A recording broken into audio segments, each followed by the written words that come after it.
just jacked up the front wheel of our Harley Dyna rifle, boys. Yeah, without doing any sketchy stuff. Today we're gonna show you exactly how we did it. This is one of those things that seems scary until you actually do it.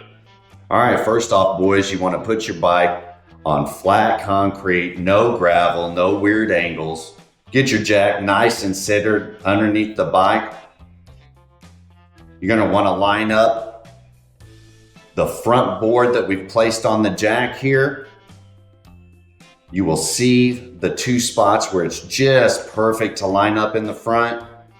And then on the rear, there's actually tabs on most Dynas. If not, just scoot it right up towards the front, right behind that last bend.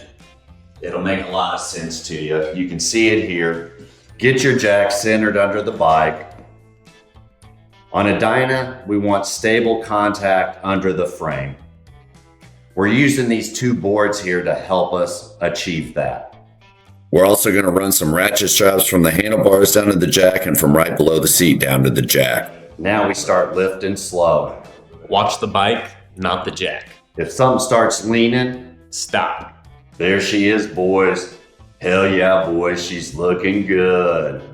I think we might have this. Bro, that's actually more stable than I thought. Before touching anything, do a little shake test.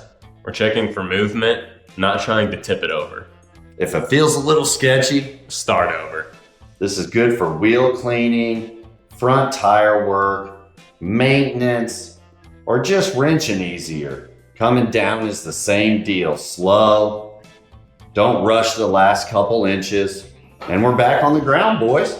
If you boys had a good time today, jacking up this Harley Dyna with us, think it might help you out in the future, Like and subscribe. Mobbin Monday. Catch us next week at 4:20. Until then, boys, ride hell bent for leather. Hell yeah.